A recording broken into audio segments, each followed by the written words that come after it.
तो गाइस इस समय हमें मार्केट बहुत ज़्यादा बुलिश देखने को मिल रहा है और कल फिर से हमको एक बार मार्केट बुलिश देखने को मिल सकता है। लेकिन ऊपर की तरफ हमारे पास कुछ बहुत स्ट्रॉन्ग यहाँ पर रिवर्सल एरियाज़ हैं जहाँ से हमको कल के दिन पे रिवर्सल्स होते हुए नज़र आ सकते हैं। देखिए, आपको पहले एक चीज़ को समझना पड़ेगा कि मार्केट जब भी एक पॉइंट से दूसरे पॉइंट तक जा रही होती है, तो मार्केट कभी भी सीधा-सीधा नहीं जा सकती। जैसा आप लोग अभी के टाइम पर देख रहे हैं कि मार्केट लगातार ऊपर की तरफ जा रही है, बिना रिट्रेसमेंट को फेस किए हुए।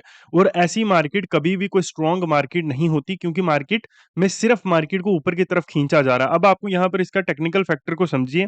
जब भी मार्केट हेल्दी वे में ऊपर जाती है तो हेल्दी क्यों बोलते हैं हम उसको? क्या वो प्रोटीन शेक लेकर ऊपर जाती है? बिल्कुल नहीं। उस समय क्या हो रहा होता है, बैलेंस में चीज़ें चल रही होती हैं। मान लीजिए यहाँ पर कुछ लोग हैं जिन्होंने मार्केट को यहाँ पर मान लीजिए ₹1 के पॉइंट से इस पर्टिकुलर स्टॉक का या मार्केट का चलना स्टार्ट हुआ, ठीक है? अब कुछ लोग यहाँ पर मार्केट को ₹1 के भाव पे खरीद रहे थे और कुछ लोग जाकर ₹5 के भाव पे खरीदते हैं, ठीक है? और कुछ लोग यहाँ पर मार्केट में देख रहे होते हैं कि प्राइस बढ़ जाए और क्या अब ये जो भी न्यूज़ या मार्केट में जिस भी कारण से वो लोग बाय कर रहे हैं, क्या वो कारण सही सिद्ध साबित होता है?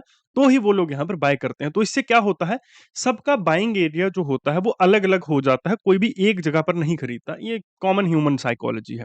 और यहीं पर दूसरी चीज़ क्या हो रही होती है, जैसे किसी ने ₹1 पे खरीदा तो वो ₹3, ₹4, ₹5 पर अपने प्रॉफिट्स को बुक कर रहे होते हैं, ठीक है? इससे क्या होता है, सेम टाइम पर मार्केट में बाइंग की जो इस समय अगर मार्केट में जो बाइंग की डिमांड है किसी चीज़ को खरीदने की या उस पर्टिकुलर स्टॉक को खरीदने की, तो वो मार्केट में ज़्यादा है, लेकिन सेम टाइम पर सेलिंग भी हो रही है और बाइंग भी हो रही है। ठीक है?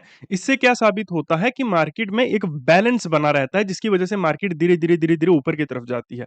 और जब भी मार्केट किसी भी साइड एक तरफ खींची हुई चली जाती है तो इसका मतलब होता है मोस्ट प्रोबेबली कि यहाँ पर क्या हो रहा है, मार्केट को मैनिपुलेट करके जो सेलिंग के ऑर्डर्स हैं उनको काटकर सिर्फ मार्केट को ऊपर की तरफ खींचा जा रहा है, जैसा आप लोग अभी देख रहे हैं। ठीक है? तो अभी अगर आप लोग यहाँ पर देखते हैं इंडिया विक्स का अगर आपको पता होता होगा या फिर वॉलेटिलिटी के बारे में अगर आप कुछ भी जानते हैं तो आपको पता होगा कि मार्केट तो ऊपर जा रही है, लेकिन प्रीमियम्स और जो आपका फ्यूचर्स है, निफ्टी के फ्यूचर्स, वो लगातार फॉल कर रहे हैं। यानी कि मार्केट में वॉलेटिलिटी है ही नहीं इस समय, लेकिन उसके बावजूद भी मार्केट को ऊपर खींचा जा रहा है। अब मान लीजिए यहाँ पर आप या कोई भी एक आम ह्यूमन साइकोलॉजी के साथ किसी भी पर्टिकुलर स्टॉक को, किसी भी मार्केट को खरीद रहा है, तो अगर उसमें फ़ायदा ही नहीं है, तो वो शॉर्ट टर्म में उसको खरीद क्यों रहा है? क्या ये एक प्रॉपर रिवर्सल एरिया हो सकता है? ये होने की संभावना बहुत कम है।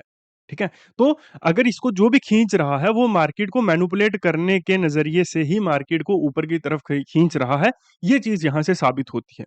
तो अगर मार्केट को मैनिपुलेट करने के तरीके से ही खरीदा जा रहा है, इसका मतलब कल के दिन पे भी प्रीमियम्स बढ़ें, इसकी संभावना बहुत ज़्यादा कल कम होगी क्योंकि जब तक मार्केट एक रिट्रेसमेंट को फेस नहीं करेगी, तब तक मार्केट में प्रीमियम्स या वॉलेटिलिटी अच्छी नहीं होगी। जैसे आप लोग मुझे देख रहे हो कई दिनों से ट्रेड ना करते हुए, वैसे ही बहुत सारे लोग इस समय ट्रेड नहीं कर रहे हैं मार्केट्स में और इन्वेस्टमेंट्स तो वैसे ही बहुत ज़्यादा कम इस समय हो रही हैं, ठीक है?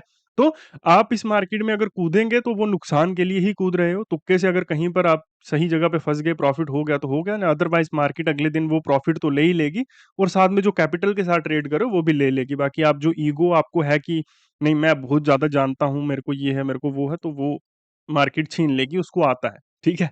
वो हमारे बहुत देर पहले से यहाँ पर है, ठीक है? दूसरी चीज़, मार्केट अगर इन केस ऊपर की तरफ जाता भी है, तो ऊपर की तरफ हमारे पास 24,500 का नंबर है, जिसके ऊपर मार्केट को जाने दिया जाए, इसकी संभावना बहुत कम होगी। हाँ, अगर एक बहुत बड़ा गैप अप होता हो, तो उसके बाद में मार्केट जा सकता है, उसके बारे में कुछ नहीं कहा जा सकता, ठीक है? बाकी कल के दिन पे ज़रूरी नहीं है कि मार्केट ऊपर ही जाए, मार्केट फॉल भी कर सकता है, मार्केट दोनों तरफ जा सकता है। सो आप जो भी करें, केयरफुली करें और अगर हो सके तो ना कुछ भी करें कल के दिन पे, तो मुझे लगता है ज़्यादा बेटर है, ठीक है? अगर आपके पास मार्केट का अच्छा खासा ज्ञान है, नॉलेज है, तो आप कर सकते हैं। और अगर आपको अपने डिसीज़न्स लेने के बाद में उनके ऊपर अफ़सोस महसूस होता है कि क्यों लिया है, तो फिर कल के दिन पे अवॉइड करें दोस्तों। तो ये हमारे पास नीचे की तरफ एक और हम नंबर ऐड करेंगे और ऊपर की तरफ 24,500। इसके अलावा मैं कोई भी नंबर यहाँ पर ऐड नहीं करूँगा प्यारे मित्रों। और अगस्त का मंथ स्टार्ट हो चुका है, क्लासेस यहाँ पर स्टार्ट हो चुकी हैं। तो ये हमारा व्हाट्सएप नंबर है, आप इसके ऊपर मैसेज करके हम जो चीज़ें आपको यहाँ सिखाते हैं, उससे भी कहीं ज़्यादा चीज़ें आप आकर हमारी क्लासेस में सीख सकते हैं।